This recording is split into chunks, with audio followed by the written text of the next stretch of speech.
Tonight on John News Prime, 2 dead, 4 others injured following clash between youth at Ejura, Sechidumase and military and police contingent. The youth who were protesting the death of a Fix the Country activist have vowed to sacrifice their lives to get justice for Mohammed Kaka Ibrahim.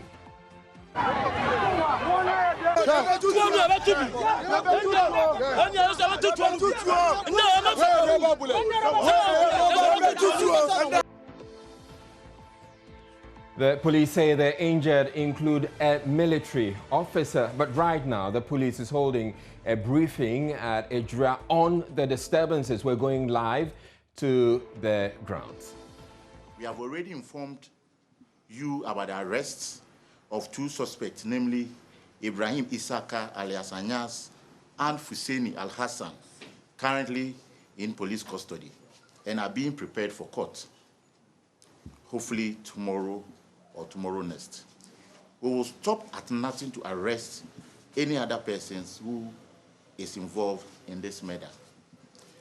Now, on today's protest and unfortunate deaths and injuries, the command has commenced investigations to establish the circumstances surrounding the clashes leading to the death of 2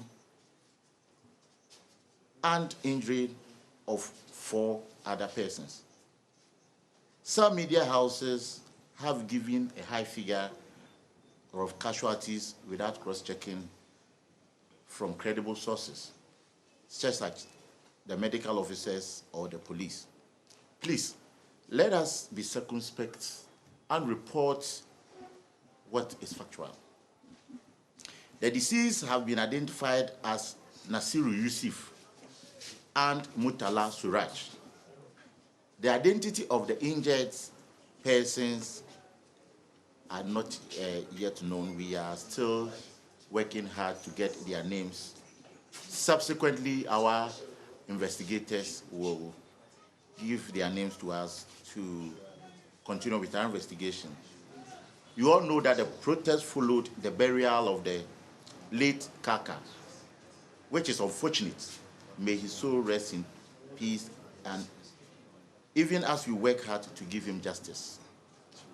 The military was invited to come and support the police to patrol the community yesterday so that the community will be safer and no criminal incidents are recorded.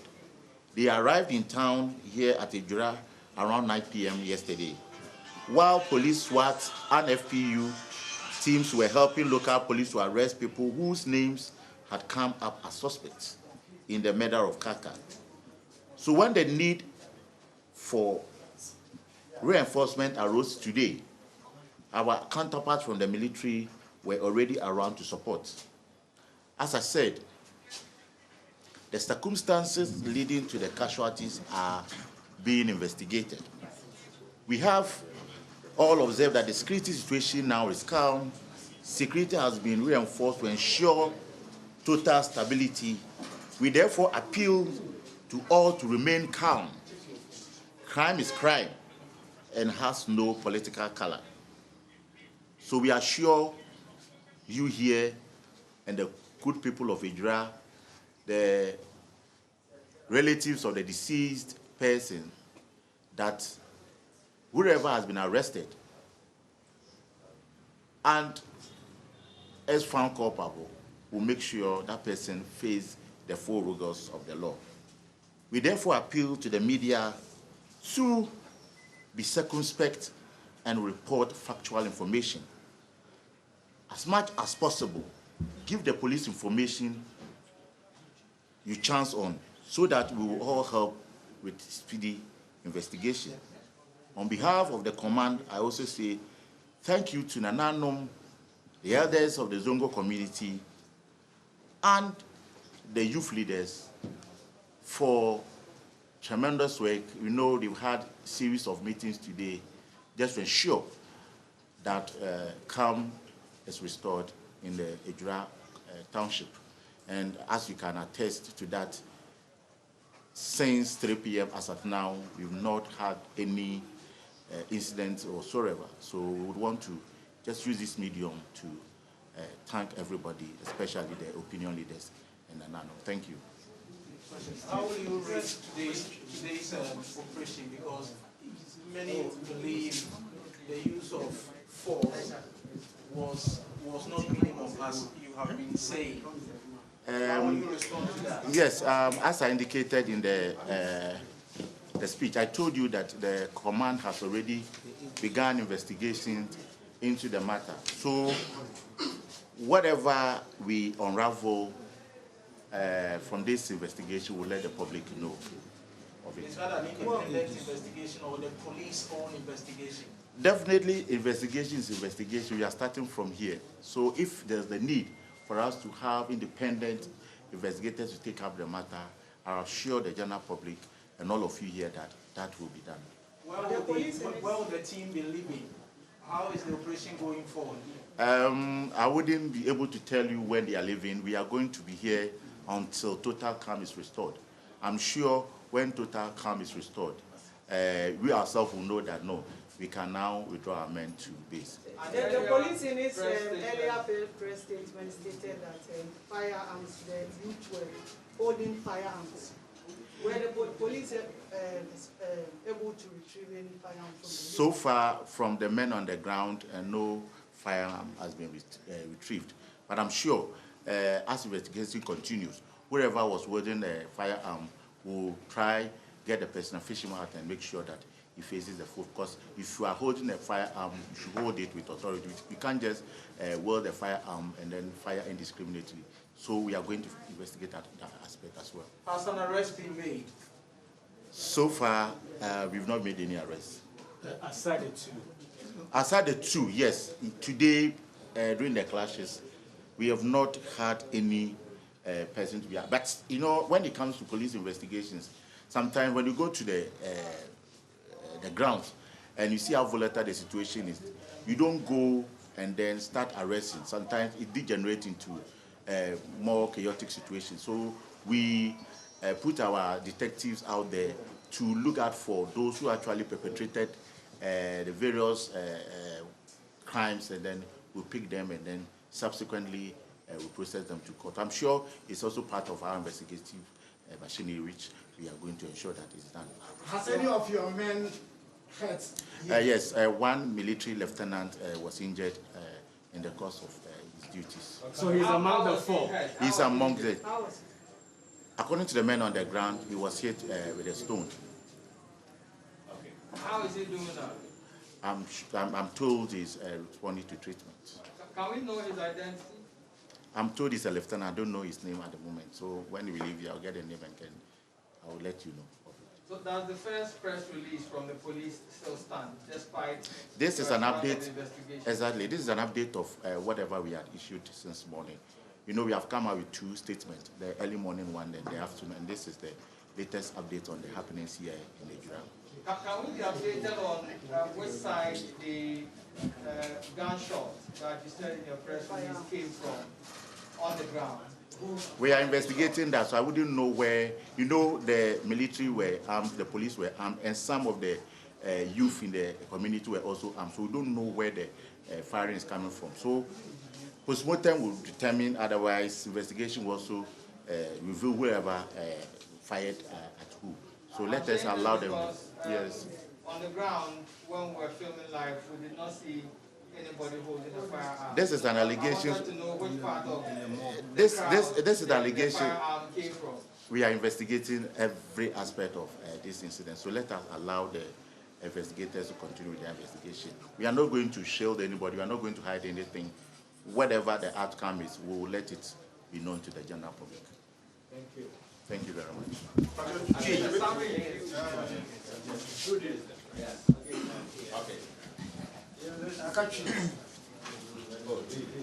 Right, so that's the Ashanti Region Police Command giving their side or telling their side of the story, events that unfolded at Ejura. But let's get on to the ground now. What we know, 2 people have died while 4 others are battling for their lives after some protesting youth of Ejura Dumasi sustained gunshot injuries from the military and police on Tuesday. It follows protests sparked by the death of a 45-year-old Ibrahim Mohammed, aka Kaka, said to be a member of the Fix the Country movement in the town. The youth had stormed the police station Tuesday morning to inquire about the extent of investigations regarding the murder of their colleague, stressing that they want the police to leave no stone unturned in bringing the perpetrators to book. The deceased, who is said to be critical of government, was allegedly attacked Saturday dawn. He was said to have been repeatedly struck in the head with objects until he lost consciousness and died at the Komfo-Anokye Teaching Hospital Monday. Erastus Cesare Donko was in Ejura and he is still in Ejura, but he sent in this report earlier.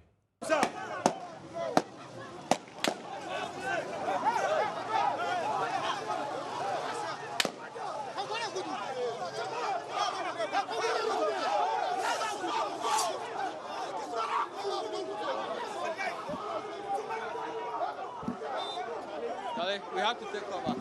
Come.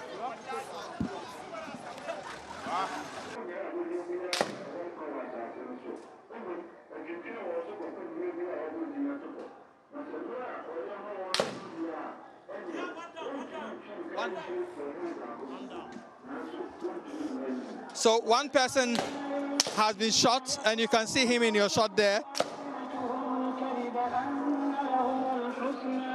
One person has been shot, and the military contingent and the police are in here firing shots.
Right, so Medical Superintendent of Ejura Government Hospital, Dr. Mensah Manye, confirmed the 2 deaths.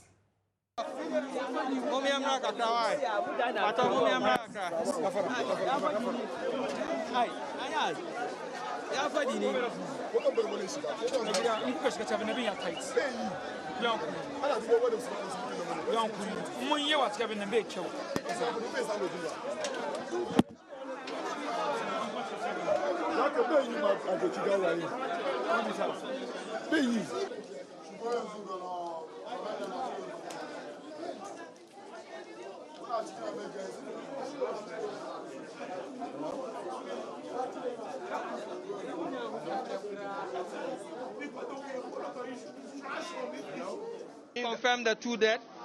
Yeah, we've confirmed already. One was brought in dead. The other one died within 10 minutes after arrival, after active resuscitation. Because where the bullet hit was so much, hit the chest directly. And there is bleeding into the chest. That is hemothorax. Are they injured? Can you tell us about the injuries? Yeah, the injuries were so that he had a femur fracture, multiple femur fracture. What I mean, femur, that the thigh, the right thigh got fractured. In addition to even the lower tibia and fibula, that the right legs, they all got fractured. You can see a lot of swelling there. That is a lot of hematoma collection, losing a lot of blood, sweating profusely. You're also entering into shock. But we are actively managing. With blood transfusion, we hope it should be, stable. All right, so this is what we know about the dead and injured. As we know, there are 2 persons who have been killed and 4 injured. But who are these? I'll bring you that in a bit. So these are the details as given by the doctor that you heard from a short while ago. So the first person sustained severe injuries. He sustained injuries on the thigh and had his femur bone completely fractured. He also suffered multiple deep lacerations on the thigh with bleeding into the thigh muscles. Now the second person had an injury on the right side abdomen affecting the right hip bone. Both third and fourth person also sustained injuries on the thigh. Now, details of the person killed. We have Abdul Nasser Yusuf. He is 25 years old. He was shot on the left shoulder into the chest. He suffered internal bleeding in the chest and died before arrival. And then we also have Muntala Mohammed, and he's 26 years. He was shot at the back through to the chest. He experienced severe chest injury with internal bleeding and died 10 minutes after arrival.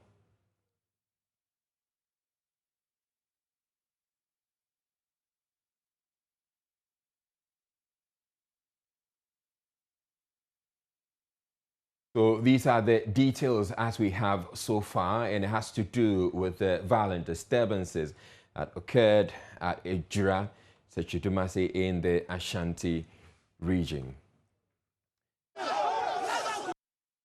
Economic Fighters League and Fix the Country movement have petitioned the Inspector General of Police to investigate the violence which resulted in the death of the two people. These two groups are also asking for a meeting with the IGP on Friday, July 2, or at its earliest convenience to discuss issues surrounding the death of a Fix the Country member who died after he was beaten by a mob. Joseph Sego Pine and Ni Ayi presented the petition. We are really peeved. A reason why we are sending, we brought this petition to IGP and to request to meet him, hopefully Friday. Absolutely needless, rubbish, reckless.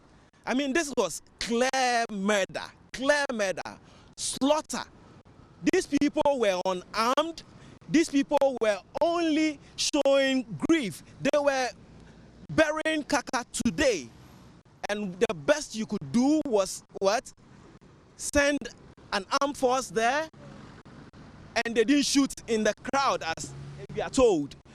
One was actually down at shooting range. How do you disperse a crowd by going down? Charlie, yeah. This really bad. Very bad. Ejura Sechidumase MP Ibrahim Mohammed has described as falsehood claims by the police that the youth of the area charged on the security agencies during the protests in Ejura. 2 people have died with 4 others injured. The Ashanti Region Police in a statement said the youth blocked roads and subsequently charged on the security operatives with machetes, stones, clubs and firearms. Mr. Ibrahim says the claim is an afterthought and an attempt by the police to cover up their misconduct. He says the military personnel deliberately wanted to kill his constituents. The only means you can use to disperse them. What are the water cannons doing that we use our taxpayers' money to buy? What are they doing? We have, I mean, as professional policemen and military men, you have been trained to handle riots and how to control riots. From my information, I'm not in the job, but from my information, they were only burning lorry ties and nobody harmed anybody. They say that youth actually charged on them. The police say the youth charged on them. This is only an afterthought, and they are only trying to me, they acted unprofessionally, and they must accept that. The information I have is that the soldiers deliberately, I have a picture here of a soldier firing into the crowd. He deliberately, if you are going to fire to disperse the crowd, you will fire into the air. Look at the soldier. Look at his position. I want your camera to capture it very well. Look at his position. He just squatted. He squatted and aimed into the crowd and fired not only 1 bullet. He fired several rounds of ammunition. That is how come 2 people died and about 4 people are lying in the hospital right now. So you say that the police... They acted unprofessionally. That statement is a false... they should agree that they acted unprofessionally, and next time they should, if they are going to... so, my brothers and sisters of the Inky fraternity, do you believe this story? Ranking member on Parliament's Defence and Interior Committee, James Agaga, is demanding a parliamentary probe. needless to use live ammunition. I saw in those videos crowd control vehicles such as the water cannons. And so why they didn't use the water cannons to disperse the crowd, but chose to fire directly into the crowd, clearly makes me very confused. And so there has to be an inquiry. And unlike the Techiman incident, which for now hasn't yielded anything by way of investigation and finding people culpable, we hope that this time around, the investigations will result in the punishment of the officers involved. But the bottom line is the attempt to suppress the fundamental rights of the people to demonstrate. That is what has resulted in this massacre. A member for Ejura has written a statement which would be taken on the floor. The statement has been admitted. My position is that once that statement is before the floor, we would make contributions to the statement. Majority Chief Whip Frank Ano Domprez says it is out of place to blame the state for the deaths. And so when these things happen, it appears very backward on our forward march as a democracy. So I want to condemn the killings. And killings anywhere should be condemned by all well-meaning Ghanaians. What I don't agree with is for anybody to create the impression that the state is oppressing the exercise of rights. And I put this in context because if we begin to speak and make this narration, we will not see our way clear. Institutions of state are replete with individuals, and these individuals are human like us.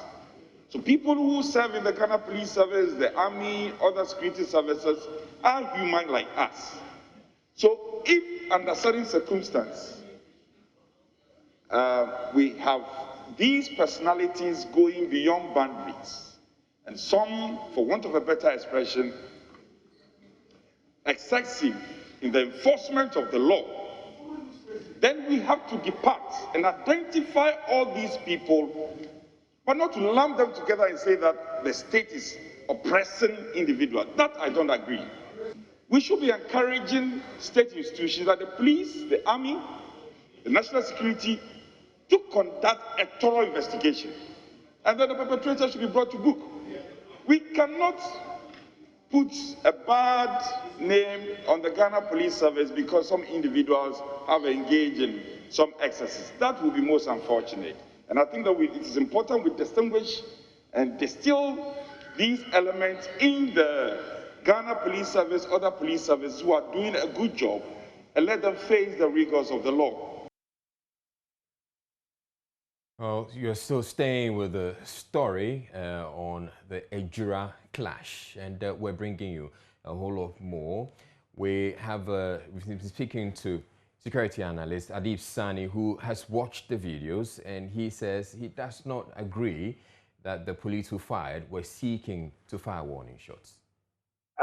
Where you have just paused is the most disturbing bit of it. You see, usually it is the police that is supposed to control crowds.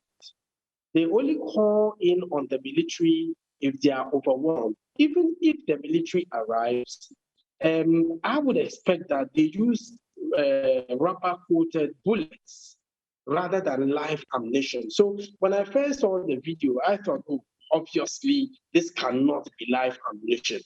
But the fact that people are dying points to a very disturbing truth, that they were using live ammunition.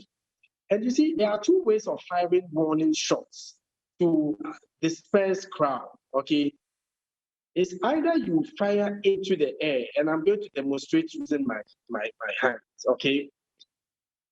You fire into the air, and the angle is very important, okay? So if you fire this way, automatically the bullet goes up, and by the time it returns, it is not, lethal, okay?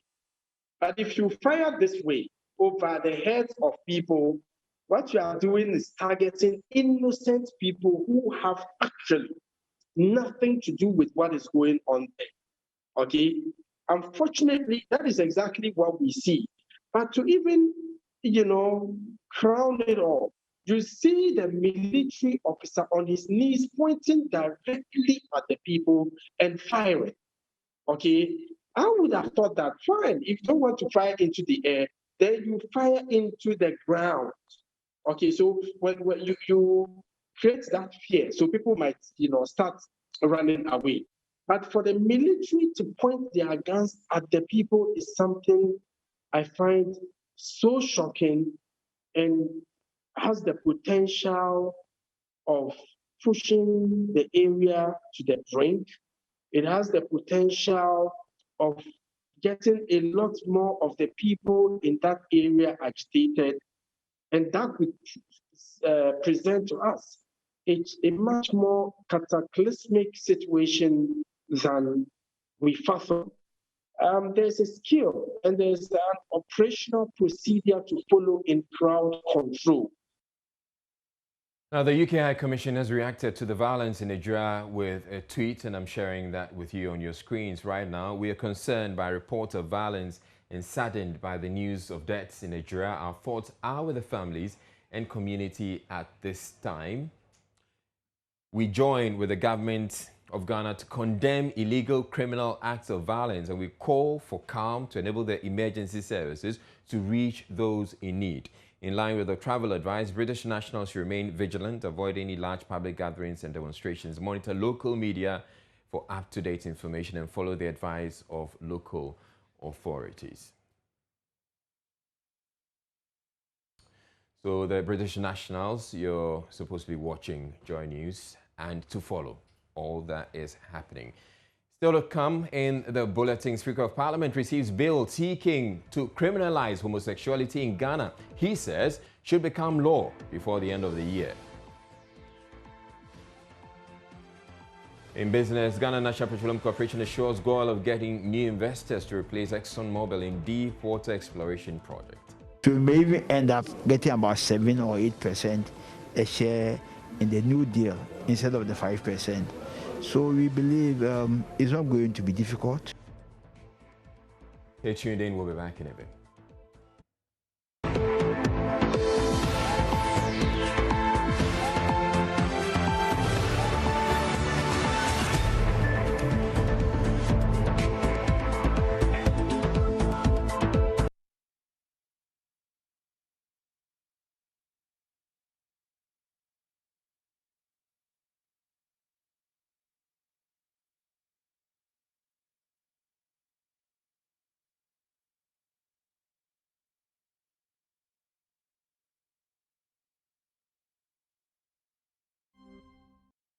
Hello there and welcome to Business here on Joy News Prime. My name is Gifty Andopia.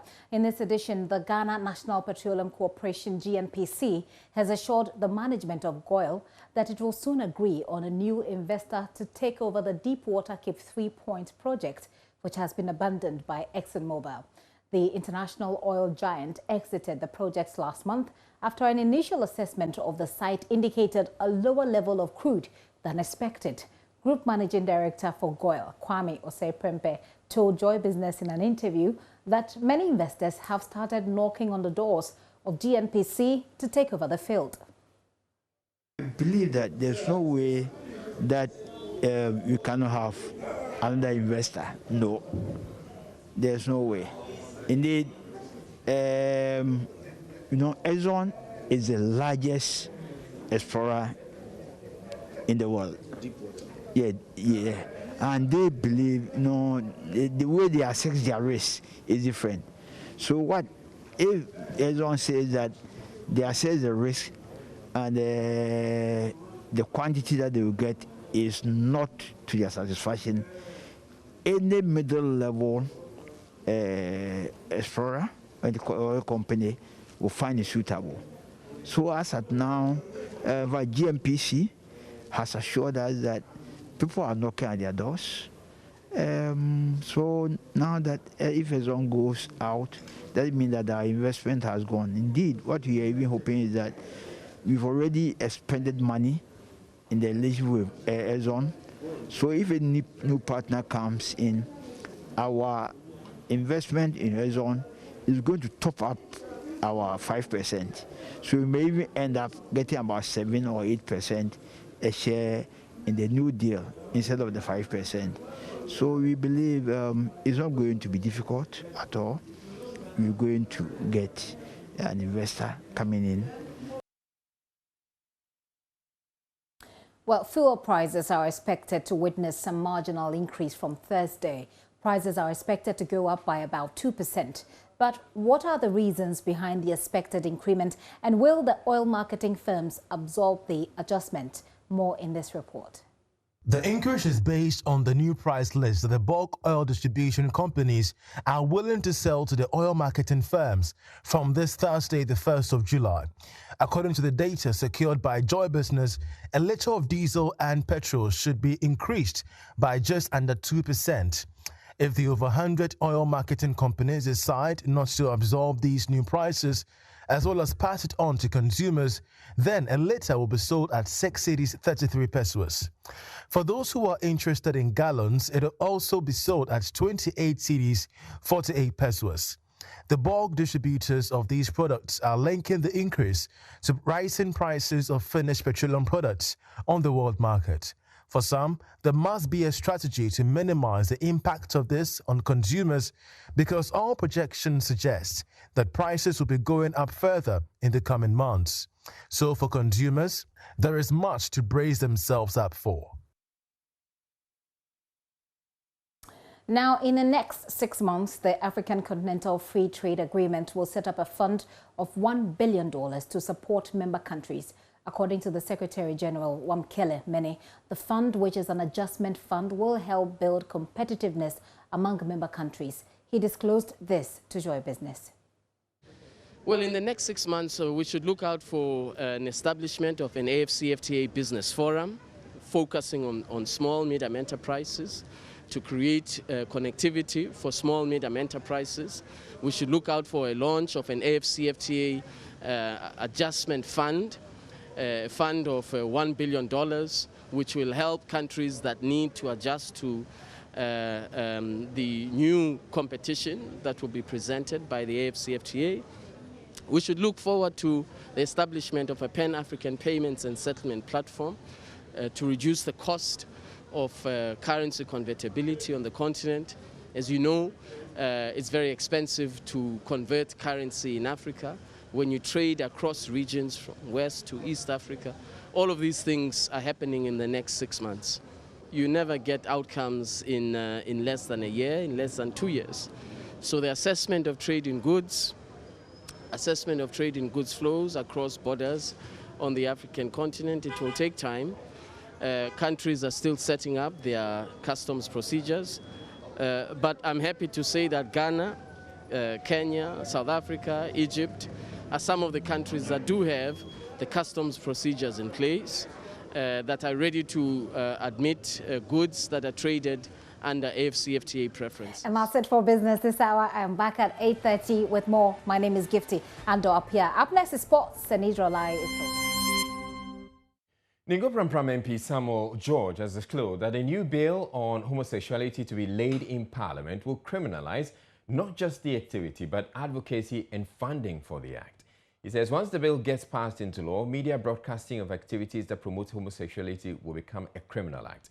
Speaker Alban Bagwing disclosed the private member's bill, which is being championed by 7 NDC MPs and an MPP MP, will also make it clear that those who engage in the act should be given fair trial and not face instant justice. He says the bill protects those involved in homosexual acts from their human rights being abused, adding that the bill is a reformative tool and not necessarily aimed at jailing those involved. The bill will also ban LGBTQ couples from adopting children in Ghana.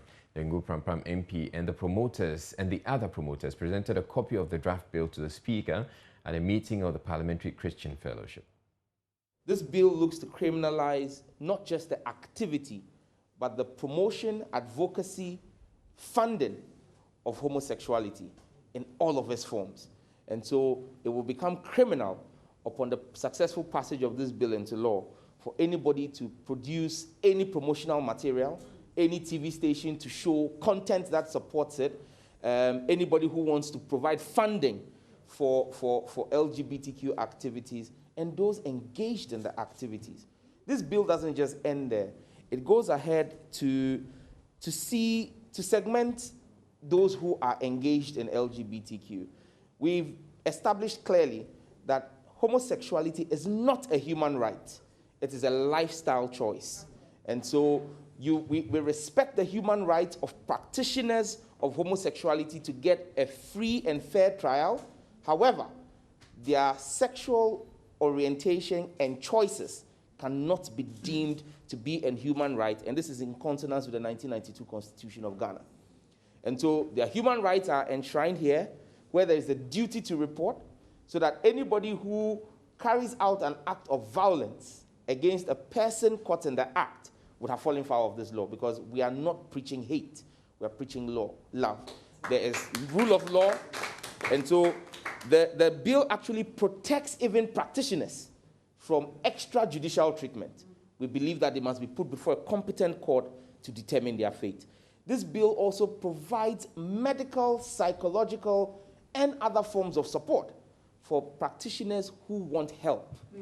Many people who we have engaged with who have said, I was lured into this by my economic circumstances, I was lured into this by social influences, but if I can get help, I am willing to break the cycle. We've seen people who have gone through this help in this period and have all broken that cycle. So this bill is not just looking to jail everybody, but is actually looking to be a reformative tool in the hands of our courts to help those who want to break away from a lifestyle they have found themselves in.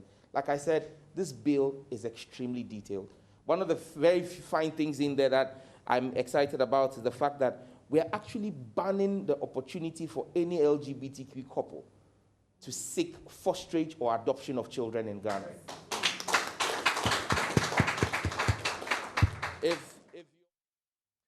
Right, you're watching Joy News Prime. We're taking a break. We're bringing you showbiz next.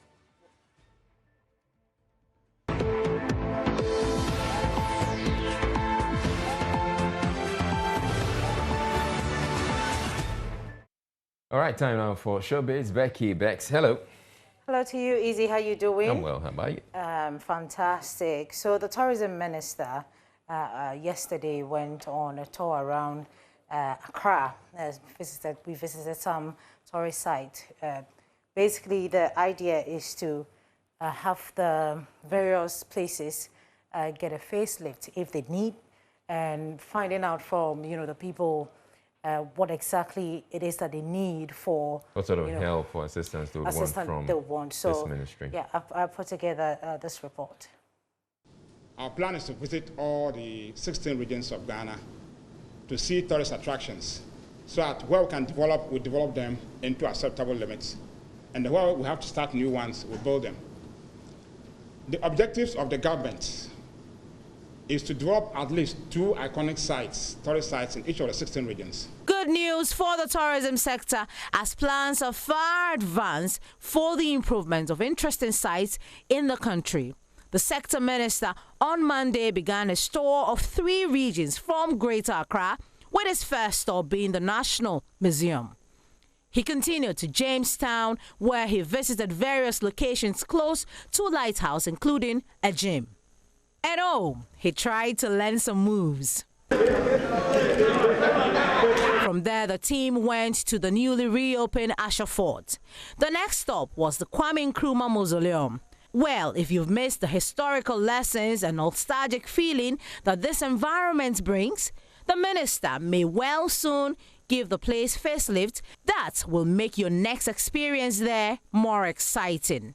Well, the facelift will not happen at the mausoleum alone, but other entertainment and tourist sites across the country. All right, so it's good news for tourism industry. I'm Yes. very, very interested in the tourism industry, because I'm told that that's what actually is bringing money brings in there yeah, a lot of money. to the country. So we're looking forward to that. Let's move on. Let's talk about Ladipo. He is Nigerian rapper, right? So he was on Joy Prime the Joy Prime show this morning, and he's been talking about his songs, the fact that he names his song as lifeline songs because he creates songs that last long. So the reason why he names his rap songs or he wants to call his song Lifeline. Right, so I hear the voice and I'm wondering, is that another T-Pain? No, he's, well, we can't tell. You know, these musicians, they'll go and be doing things, you know, behind the scenes, and we won't know what's going on. But remember last 2 years when the Reggae and Dancehall Artist of the Year went to our favorite musician. Oh, why did I? Yeah, but Episode won that category this year, and he said that he noticed that he's worked over the years, and so he deserves it.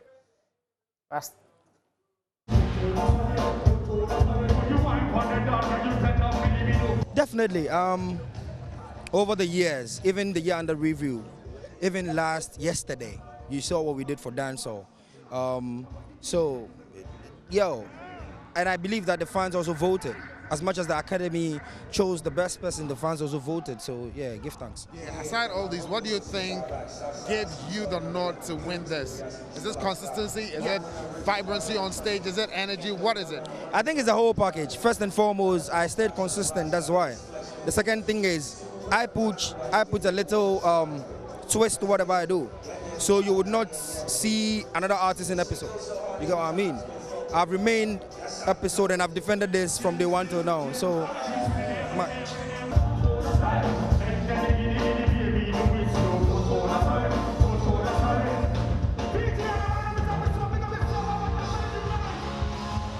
So this year, Askuku didn't win. Well, he didn't. Yeah, I mean, because he knows that he didn't work enough for that. So I hope that Episode won't walk around with the awards and take it to the US and all of those things. Yeah. And show people, you know, that he's won an award. All right, thank you very much, Becky Beck, for bringing us showbiz. Up next, we're bringing you some international news. Now let's get on to my Joy Online and see some of the stories that are making headlines. There, Ejura details of persons killed, injured during military and police clash with protesting youth.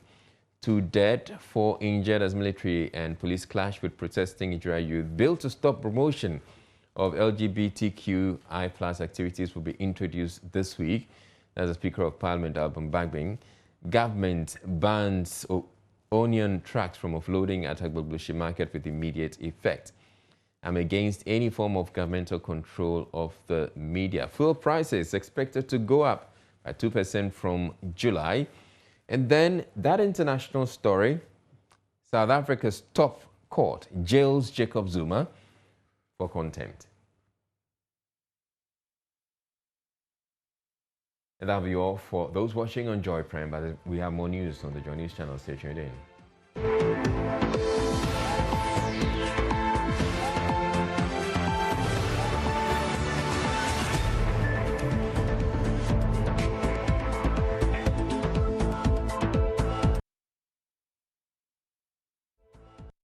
On to the rest of our stories. 4 persons have reportedly died, with 8 others sustaining varying degrees of injuries following an accident on the Techiman-Kintampo Road. A total of 24 persons were on board the DAF New Plan bus. Driver of the bus en route to Gusho from Kumasi disclosed to Joy News the brakes of the bus failed and veered off the road whilst approaching Nanti Zongo, a community in the Kintampo South district. The injured are currently in stable condition and responding to treatment at the Kintampo Government Hospital. The injuries, that's what I said, is minor injuries. There were 2 people who had fracture in the right upper limbs. Have you seen? And since they are all stable, and so we can just work on them or refer them to the nearest facility so that they can put POP on it. So it's not all that serious that we expect. How often do you receive such cases, accident cases in this facility? How often? Yeah, these cases, at least this year, this is the second We are in the second quarter. This is the second case we have just had on this road, in Tampo to Churchman Road. Yeah. Involving mass accident. I mean, an accident with a lot of people involved.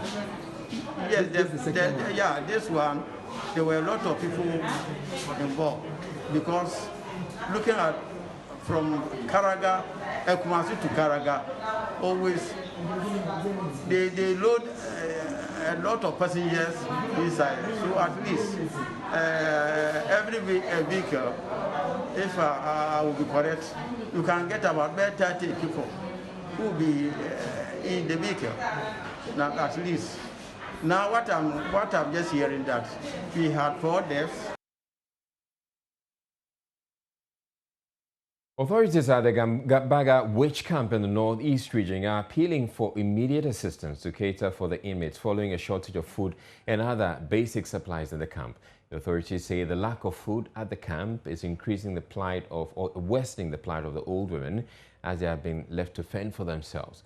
The camp coordinator, Samson La, who spoke with Joy News, said the situation has compelled most of the women to engage in hard labor, working long hours on farms. The coordinator, Samson Lard, made the appeal while receiving a donation from the Assemblies of God Women's Ministries, which is celebrating its 80th anniversary.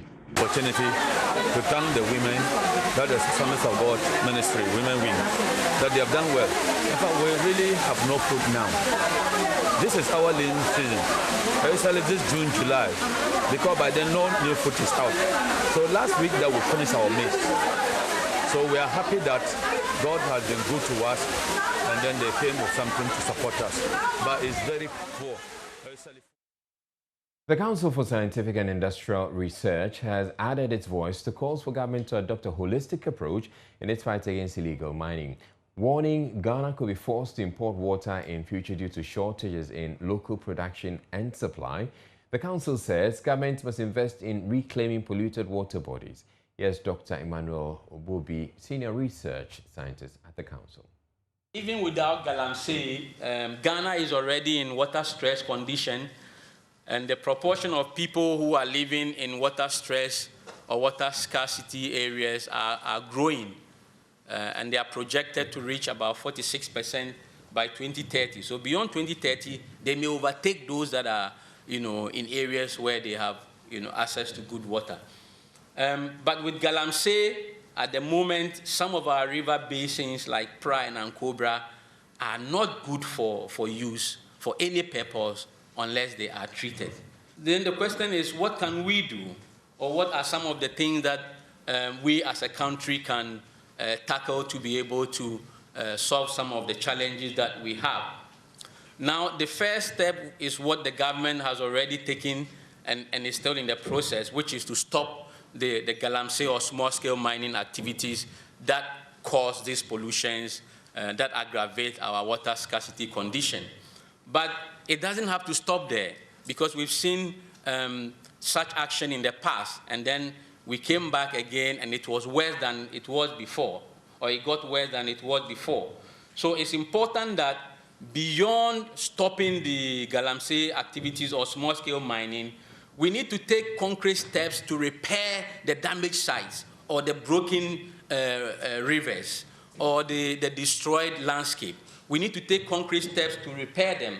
And to do that will mean that we have to have a clear objective for doing that. So there has to be a clearly set mitigation objective for repairing the damage that we have caused. And that has to be done together with all the stakeholders that matters, including the communities within which these damages have taken place. The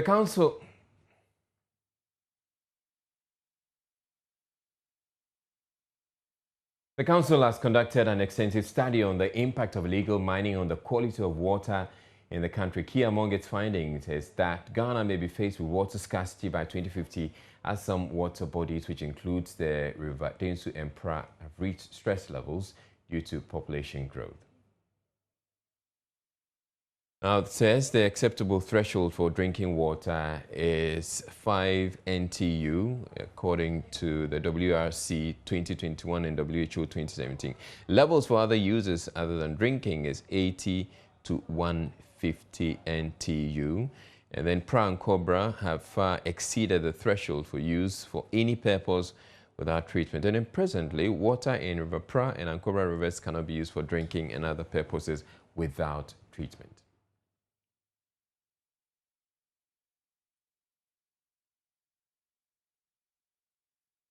Now, the All People's Congress, APC, is decrying the state of insecurity in the country. According to the party, the National Security Ministry created by the NPP government when it assumed office in 2017 has done nothing to assure the ordinary Ghanaian of a secured country. There have been 3 bullion van attacks in this month of June alone, with several isolated situations of crime. Addressing the media earlier on topical issues in the country, founder of the party, Hassan Ayariga, asked government to immediately stamp its authority and ensure that the citizenry feel secured. For the first time in our history, we have a ministry responsible for national security that does not live up to the expectation of providing our security. The situation at its worst state, as I speak now, armed robbers are now attacking at public places in broad daylight. Mobile money operators are being killed on a daily basis. Traders and businessmen are not safe. Police officials themselves are killed like never before. In all these, no person or appointee of the government takes responsibility for the fear and panic Ghanaians are in now. Worse still, even so-called operatives of the national security have turned themselves into criminal gangs and are criminally attacking citizens in an effort to loot and plunder whatever they can lay their hands on, being it gold, land, and money. Some of our men in uniform are grabbing people's land forcefully, using state powers to carry out such disgraceful acts, and no one says anything. The integrity of our uniformed men have now been at its lowest since before the revolution of 1979. Why would citizens of this country not have their own freedom to own properties and protect them against those undemocratic and inhumane actions? This does not befit us as a country. It is not one of our social or moral values, especially as Muslims and Christians of this our dear country. We are founded on the values of freedom and justice. The lawlessness is one too many, and something must be done now to curb the situation from getting to uncontrollable situation. Even though we know Ghana is not like heaven, to possess heavenly features. Hassan Ayariga also described as shameful government's attempts at stopping an intended Fix the Country demonstration. According to him, what is more shocking is the fact that all these attempts to abuse citizens' constitutional rights to protest is happening under President Akufo-Addo, who is acclaimed for his human rights credentials. He noted that government cannot say it is banning protests due to COVID-19 when its officials are attending funerals and other events that breach the same COVID-19 preventive protocols. When has it become a crime to assemble, demonstrate, and demand that government and duty bearers should fix the country? It is our constitutional right to do so. Whoever is preventing these campaigners should now bury his head in shame. We must all come out to condemn this act by the police and the people responsible for such acts. If we sit unconcerned and allow the police and government in power to intimidate citizens, then I am afraid one day another party in power will use police and military to prevent our constitutional right to even vote.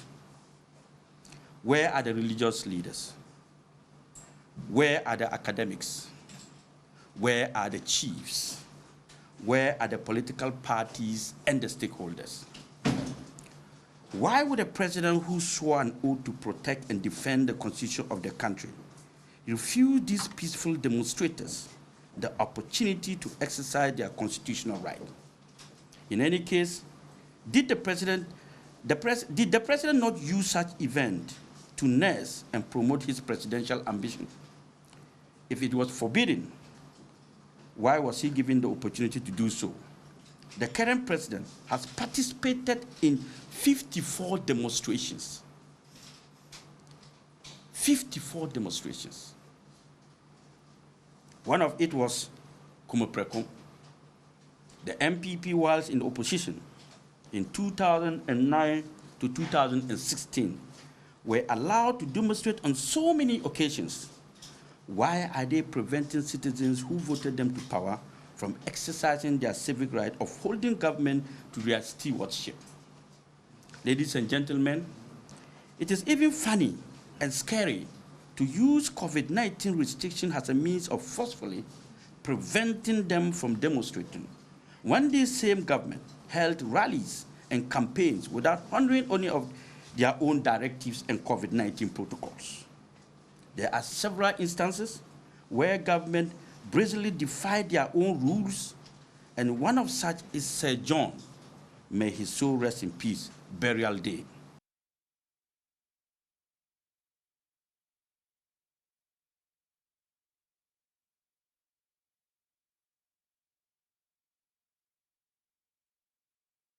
Well, Hassan Ayagar says the judgment that government will pay to GPGC for terminating its contract is as a result of negligence, and insists Ghana's current debt level is not sustainable. The recent judgment debt is an indication of how rotten and porous our system is. How can we sit and delay in representing the state at the court in England and lose a case against GPGC and awarded a judgment debt of $170 million US? Our lack of pure negligence has cost the nation these huge sums of money to a foreign company, whilst our citizens are dying in hospital due to inadequate hospital beds and other health equipment. What is even sad in all this is the fact that Ghana is now going to pay a whopping $170 million US just as judgment debt to a private company for a deal that would have cost the nation only $99.6 million over the full 4 years duration of the agreement. That is, if the agreement had been maintained and not terminated by the current government. Ladies and gentlemen, our country debts are at the highest peak, and one would wonder how we got there. We can't continue borrowing when we can manage our country without borrowing. Enough of policies and laws that do not inure to the benefit of any person. Our debt stock is 78% of our GDP. We have borrowed so much, and yet we don't have good roads. We don't even have enough hospitals. We are still struggling to build schools. We are struggling to build markets.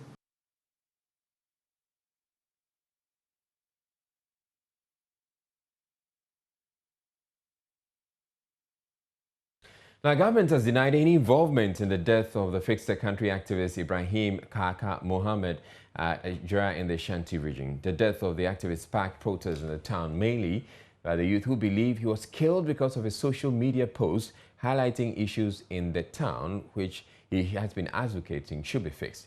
Interior Minister Ambrose Sterry is asking the police to immediately launch investigations and apprehend the perpetrators of the heinous crime, adding that government has no intention of shielding criminals. No, let me tell you this. I saw pictures on some platform about a person who had been beaten. And what I did immediately was to forward the picture to the IGP and say, what about this? And his response was, we are trying to find out where it is. Where is it? The first information came out, didn't tell us where it was. The IGP didn't know where that happened? No. I sent the information to him because it's all over the place. He's been beaten and he's in a hospital, he's unconscious, no indication of where the hospital is, no indication of where he was beaten. So when you give such information, we have to call the whole country and ask, this picture, where is it and where? By the way, we want to know who did the beating. We want to know who attacked the person. What is this thing about his government, his ABB? Know who attacked the person and fix the country. Yeah. Where have we shown high-handedness against fix the country? So we are interested in whoever they said is fixed, because that name that I've heard, that's the first time I heard it. And they say it's fixed. Don't also let us allow criminals to get away, because while we are supposed to be pursuing them, we are engaging in this argument about this. Whoever it is who attacked that person, it was a criminal act. We condemn it. Government does not support illegal criminal acts at all. As a sector minister, what are you doing about it? What am I doing about it? I'm making sure that the police follow up. That's why I told you that the first thing I got, I sent to the police and said one. And the police said, look, I've seen your thing. Where is it? Where is the hospital? I said, go ahead and find it out. We are interested, and I'm condemning. I don't know his state. He's passed on? Yeah, he's passed on. He's dead. Look, I want to actually extend my condolences to the families and to ask all those who have information about what exactly I'm to come forward. And I'm assuring you the government is not out to protect any criminal. If he kills you today, he kills me tomorrow. And so we are not interested in that. Now, National Security Minister Albert Kandapah has revealed that a total of 32 politically motivated violent incidents were recorded in 5 constituencies during the 2020 presidential and parliamentary election. According to him, one of the emerging security threats to the stability and unity of the country is localized electoral violence, which he says, if not addressed, could reverse democratic gains achieved over the years. Speaking at the opening ceremony of a 3-day national stakeholders dialogue on the theme Countering Post-2020 Election Violence and Building Consensus for Greater Political Tolerance, Mr. Kandapah charged political actors to work in harmony in creating a secure environment for all. Political intolerance contributes to insecurity. As a country, we must tackle this. We must seek better and improved ways to build national and social cohesion. We must establish mutual trust between the government and the citizens. We must build a national purpose of peaceful coexistence and security. And I believe the government of the day will be challenged in achieving this level of collaboration without the support and without the involvement of the population. Government must cooperate and partner with independent constitutional and statutory bodies, with civil society organizations, above all with political parties, with women and youth groups, with traditional authorities and faith-based organizations. This, we believe, should be the approach for achieving a national agenda that enhances national consciousness and also safeguards national unity and cohesion. And this will then contribute to enhance the peace and the security of the country. The Interior Minister Ambrose Zere on his part observed that government has asked the Criminal Investigations Department of the Ghana Police Service to expedite its investigations into the electoral violence, insisting government will not relent in its efforts in prosecuting persons involved in the act. Election-related violent incidents which have resulted various in the loss of lives and the destruction of property in general elections as well as by-elections in the country. In the 2020 elections, a total of 32 violent incidents were recorded by the Ghana Police Service in 5 constituencies. Ghana, we are not impressed by the fact that these incidents took place in 5 constituencies out of 275. We consider 5 constituencies, 5 contingencies too many, and we consider a loss of 1 life one life too many, and the injury of persons, any person, one too many. These incidents, unfortunately, resulted in the loss of life, 6 Ghanaians. These regrettable deaths should not happen in our country at this stage of our democracy. The government would not relent in their efforts to get those found culpable and prosecuted. Information Minister Kojo Nkrumah charged the stakeholders to fashion a mechanism to deal with suspicions during elections, explaining that the situation triggers huge mistrust among political actors, leading to electoral violence. Invokes a lot of passion in its construct and the issues around it. And key to a democratic society is the subject of elections and how electoral disputes are resolved. In resolving electoral disputes or disputes associated with the electoral process, some resort to violence. And among other things, your discussions here will be to ensure how recommendations can be highlighted on how to deal with this phenomenon. As you go through this discussion, I want to highlight a few things that I pray you to consider. First, in looking at the causes, one of the causes that I'd like to draw your attention to is a simple subject of suspicion. And Reverend Chair, with your permission, I'll tell you a little story. Ahead of the 2020 elections, a colleague from our side of the political divide told me a story about how his local constituency executives were so convinced that our opponent on the other side, or his opposing candidate on the other side, had essentially succeeded in gathering ballot papers and ammunition that was going to be used to undermine the electoral process, and were clearly convinced of same and urging him to take action on it. After having an opportunity to interrogate their suspicions and their questions a bit more, holding at bay his own people, they were able to find out that what they were dealing with was mere suspicion and nothing more. Colleagues who play in the political space here will bear testimony to the fact that one of the challenges, one of the things that leads to this exercise is the high level of suspicion that we have among ourselves. My prayer is that as you go through your conversations, you factor this into your deliberations and examine how the levels of unwarranted suspicion are occasioned and how they can be curbed as part of the exercises to find lasting solutions to this. And what appears to be an upsurge in violent crimes, the Ashanti Region Police Command is patting itself on the back for achievements in crime combat. Command officials are happy at the gains made so far as it arrests and prosecutes suspected criminals who have been terrorizing residents of the region. Oiming Tui of our security desk has more in the following report.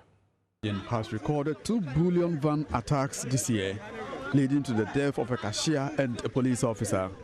General Lance Corporal Martin Baba, escorting a van, transported cash from the Dunkwa Ofin to the new Edibiase branch of the Ghana Commercial Bank, was killed by a gang. Police say the gang was led by a trigger-happy 22-year-old senior high school graduate, John Appiah, also known as Omega, who is still on the run. 7 suspected members of his gang have since been arrested. A cashier with an unnamed bank was also killed by robbers wielding AK-47 and pump-action guns at Mansumim in the Amansia South district. The robbers, who struck in broad daylight, also shot 2 police officers and the driver of the bullion van. Attacks on mobile money vendors in broad daylight at Bokrom Estate Junction and Bantama, as well as the killing of the wife of a GNPC boss's driver, are among recent security concerns of residents. But despite these violent crimes, police say murder and robbery are on a decline. In 2019, the region recorded 291 robberies. This reduced to 165, representing a 56% decline in 2020. Murder cases also saw a decline from 115 in 2019 to 85 in 2020. Though 2021 figures are not yet readily available, Ashanti Regional Deputy Police Commander DCOP David Ajimanajem says there's no cause for alarm. Last year and this year, to be precise, the crime situation is not as bad as it used to be if you compare the statistics. The only difference is that I think now a few but violent, very violent crimes that are happening. And so everybody picks on them and we create an atmosphere of insecurity. But let me assure the public that the Ashanti region is very safe. I don't remember the last time we had a highway robbery. I don't remember the last time we had anybody going into anybody's home to rob and kill. And so, I mean, generally, the violent crimes are going, the numbers are going down, but just that the few ones that are happening are getting a bit violent. There are also concerns over unresolved crimes in the region. DCOP Ajimanajem says police investigators employ traditional and modern, including forensic strategies to apprehend and prosecute culprits. With most of the cases you've raised, we have done very well at almost all of them. I think with the Bokrom case, there are about 5 persons in custody. With the Bullion Van one, where the policeman died, we also have about 6 or 7 people in custody. There's 1 person who is still at large and we are looking for. With Bantuma, we have recently had information that one of the suspects has been arrested in Accra, and we are inviting, we are sending persons to go and bring them. And so, yes, with all the cases, we have done a lot, and a lot is still being done. No case is left to die. There's no closure on any case unless the matter has been sent to court and dealt with. And so let me assure the public that the police is doing everything in their power to ensure that persons who engage in these criminalities are brought to the book. Police in recent times have increased visibility in communities. DCOP Ajem says this forms part of efforts to strengthen preventive policing and also consolidate the gains made so far. What we are doing now is that the regional commander and his team had a strategy in place, and one of the things we are doing is that we are getting closer to the public. If you go around in the night, even in the day, I think the police is very visible in spite of our challenges. Police emergency numbers is also helping us. I mean, a lot of people will call in and we are rapid to respond to these. And so there are a number of things that are all coming together for us to achieve these. From Kumasi for Joy News, Oyemi Tewia reporting. Science and technology are major factors in problem solving in society. The acquisition of its basic knowledge makes it proficient in shaping the future of the environment for good. However, some institutions and colleges lack the basic science apparatus to train students with the needed skills, and Ainchi College of Education is not exempt. There is more in the following report. Principal of the Ainchi College of Education, Philip Nta, has appealed to the government for support given pressing challenges facing the college. He explained that even though the college has successfully carried out some projects to facilitate teaching and learning, there still are challenges. In his address at the college's 11th graduation ceremony, he explained that bad roads on campus, deplorable learning facilities makes living conditions for students and staff uncomfortable. The deplorable campus roads and pavements always get worsened during the rainy season, and it becomes virtually impossible, making life on campus unbearable. I wish to reiterate my previous appeals to the government to construct our roads and pavements to make our ornamental environment more beautiful. Inadequate letter halls and halls of residence of students. Professional, the implementation of the 4-year program has brought to the fore potential increase in students' enrollment, and we are appealing to the government to construct additional homes of residence and lecture halls in the college to enhance academic grade. Paramount Chief of the Awowin Traditional Area, Beyeman Tanokwa Bembuin, urged the school's management to continue their good work in training excellent teachers and assure them that the Awowin Traditional Council is ready to support any evolution plan of the school. It is very obvious that since its establishment in 1965, this college, through its various leaders, has contributed greatly in expelling darkness in our communities and the country in general by producing competent and responsible teachers and citizens whose diverse contributions are helping with both our national and global developmental agendas. It is worthy of mentioning that the Awowin Traditional Council has also played significant roles in contributing to the development of this college to its present state. I want to assure the college management that our doors are still open in helping to pursue any plan that will contribute to the evolution of this institution into a fully fledged university, because that's the dream. The president of the National House of Chiefs, Ochiahoho Yauchebi II, congratulated the school for facilitating the learning of French language and explained to the graduates that their diplomas do not classify them as low-class students. You have French-speaking countries around you and you don't learn French. So I'm happy that this institution is encouraging the study of French. When you go to training college, it doesn't mean you were not a good student or not a brilliant student. So to the graduates, the sky is the limit. I'm excited about the number of first classes that you have earned. Some graduates share their experiences at the college with the Joy News team.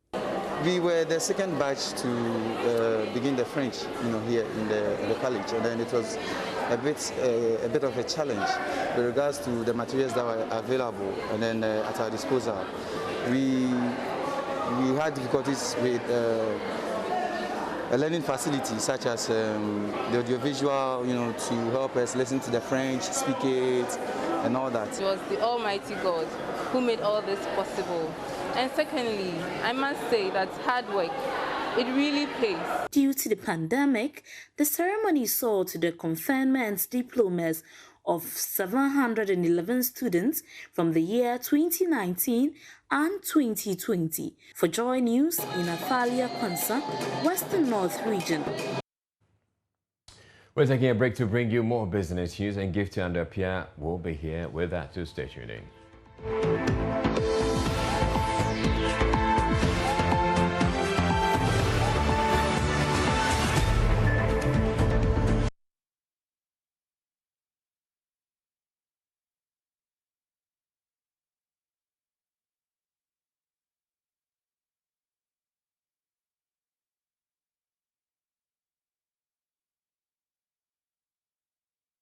Hello there, we're back. I'm Gifty Ando up here with some more business news. Now, rural enterprises were the worst performers in all 16 regions of the country, with Western North obtaining the highest average in the maiden edition of the Ghana Youth Business Performance and Sustainability Index report. The report lists lack of access to finance and capital, and as well as high cost of inputs as major threats to the growth of youth-led businesses in the country. There is more in this report. The study, which sampled 2,016 young enterprises from all 16 regions, showed that rural enterprises are the worst performers among all 16 regions, with the Western North obtaining the highest average. Comfort Okran is board chair of the Youth Sector Engagement Group. She spoke at the launch of the report. Welcome change to see that there are different organizations seeking to support young businesses as they grow, but we need to ensure that the support that they provide will be able to meet the young businesses at the places that they lack these support. Senior lecturer, Department of Economics at the Kwame Nkrumah University of Science and Technology, Dr. Prince Frimpong, highlighted parts of the report which shows that enterprises perform worst on the economic sub-pillar with the lack of access to finance and capital, the high cost of inputs and poor sales and profits threatening the sustainability of youth-owned businesses. If you look through, some regions have commerce doing well and others also have industry doing well. Okay, so that is the disaggregation that we obtained as far as the business sector was concerned. We also did it by gender. Are males doing better than females? And it's quite slight if you compare the difference there is not so significant. Meanwhile, Dr. Sharif Gali, CEO of the Ghana Chamber of Young Entrepreneurs, says much attention should be directed to youth enterprises in the rural zones. We call on policymakers, private sector, youth development organizations to get this index, read it, understand the state of youth businesses in our country. This, we believe, will inform their policy decision and the youth programming that they will be doing.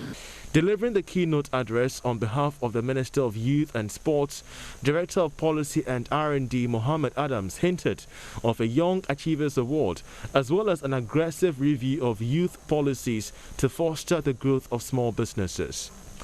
The Minister of Youth and Sports is this year poised to implementing what we call the Young Achievers Award. And with the Young Achievers Award, we are looking at the young people who are achieving not only in businesses, but in their various fields of endeavor. The launch of the Made in Ghana Youth Business Performance and Sustainability Index was by the Youth Center Engagement Group and Participatory Development Associate in partnership with the Ghana Chamber of Young Entrepreneurs and the Association of Ghana Industries.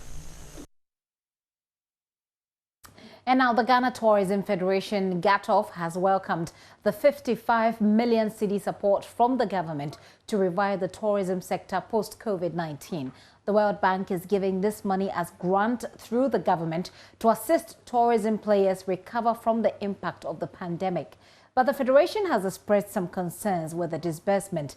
The Executive Secretary of GATOF, Emmanuel Frimpong, spoke earlier on Business Live. If you look at most of our members, majority are in the informal sector. And we all know in Ghana, the informal sector is not properly regulated or is properly not registered. So what we saw with NBSSI disbursement was the fact that most of them could not meet the requirements. And if we are going to use almost the same requirements to ask these businesses to access the funds, then it is going to be difficult. What we think has to be done is let's sit down and look at those who are doing genuine businesses. One, let's help them to regularize their businesses. And then also get them to go through the formality and register the business and see how we can support them rather than looking at those who can provide bank statements, those who have registered their businesses, and those who have actually regularized their business and can get certain documentation to present before they are given the support. Because we are not in normal times. So if we are going to use the normal way of assessing people to get these funds, I'm afraid most businesses will not benefit. Emmanuel Frimpong, there, he's secretary for GATOF. Now, did you know that machine learning is used to track small-scale businesses, and by this, it is making them credit-worthy? Joy Businesses Odilia Ntiamwa has been engaging Megan McCormick, CEO of Ozi, a global company keeping digital records for businesses and hence making them investment-ready. The loans range from 500 cedis at the low end up to 30,000 cedis at the high end. We would do more than that, but we only give based on what the cash flows can support. And our loans can be paid back, between 6 and 12 months. So they're not long-term loans, but for most MSMEs who are used to quick loans, they are quite long, especially because they don't require collateral. We've given loans to across gender. So even though more men than women have gotten loans from OZE, actually 2/3 of the portfolio value, so the amount, has gone to women entrepreneurs. The majority of our borrowers are youth, and it cuts across sectors. So we've seen our larger loans go into the agricultural and food processing sectors because they have the cash flows to support that. But we also see loans going into service industry and loans going into a lot of artisanal work like fashion and accessory making, especially for people who needed money to get restarted after COVID, get products out of the port or stock up on inventory in some other way.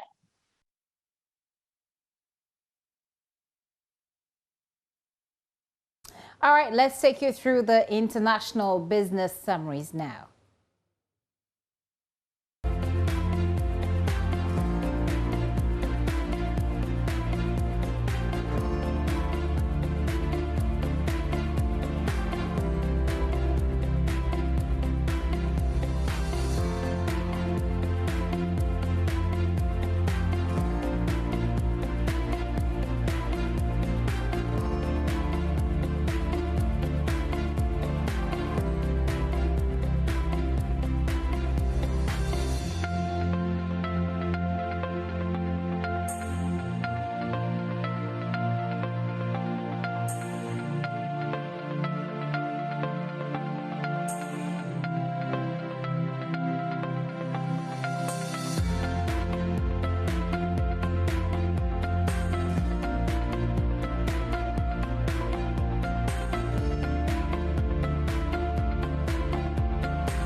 Well, that's it for tonight. There is more news at myjoyonline.com.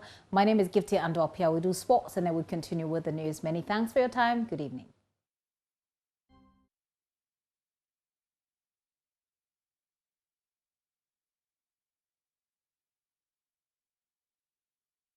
Now, livestock dealers at the Agbogloshie market say they cannot make the July 1 relocation deadline. According to them, they have not been allocated space to house their cattle. This comes after government provided an amount of 50,000 Ghana cedis to offset transportation costs to their new location at Ajen Kotoku. It was only Monday when the Greater Accra Regional Minister, Henry Quartey, banned all onion trucks from entering the Agbogloshie market. The traders want an extension of the time to ready themselves for the move. There's more in this report by Mamiesi Thompson.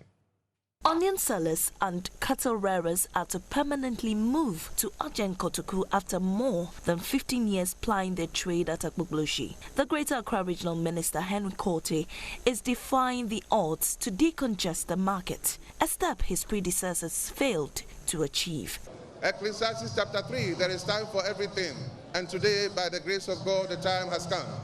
I want to assure them that their movement here, we will do whatever we can from today to ensure that this environment will be humane for them. We will go ahead to provide other facilities for them so they are able to do business here. But the move has been met by stiff opposition from the onion traders, who are unwilling to compromise years of a familiar business environment and the possibility of losing some customers for an unknown Ajen Kotoku territory. Beyond that, They are also worried the space cannot accommodate their huge numbers. When the minister met them at Ajeng Kotoku yesterday, some traders openly displayed their anger. We don't want your money. It's to take his money. We were dealing with business with our own pocket money. So we don't want this money. If you tell him, if you take 200,000, he's all giving us. He's a very Ghanaian like me. So we don't want this money. Even the Cattle Rearers Association had reservations. Their spokesperson, Abubakar Mohammed, indicated they had not been heard throughout negotiations. We were engaged just a very short while ago. They started this thing with the onion sellers, and then we had just one engagement with them. Finally, there was also an invitation to a meeting at the Sub-Metro. We met there, and even at that meeting, we're not allowed to even voice out our grievances and all that. And as we speak now, we are not even saying that we are not moving out of the place, but we are saying that they should give us an extension. But the minister is unfazed by their anger. He is standing by his word to move the traders by the 1st of July. Before then, he has banned onion trucks from entering Agbogbloshie henceforth. We have gone past concerns. We are moving in on the 1st of July. We are coming here, no concerns. They've had 16 years to relocate here. There's nothing. Following the meeting, Joy News understands some concerns of the onion traders have been met. The Center for Legal Advocacy Research, Education and Training, CLARIT, believes rallying girls into STEM education will widen the scope of careers they can choose from. In celebration of the 10th anniversary, the center held its Clarion Call for Change program at the Nungua Senior High School, aimed at empowering young girls to achieve equal participation in the COVID era. Speaking at the program, Executive Director for CLARIT, Jennifer Wusu, said girls will have various careers to endeavor in when involved in STEM education. At CLARIT recognize that a lot can be done to encourage girls into STEM education.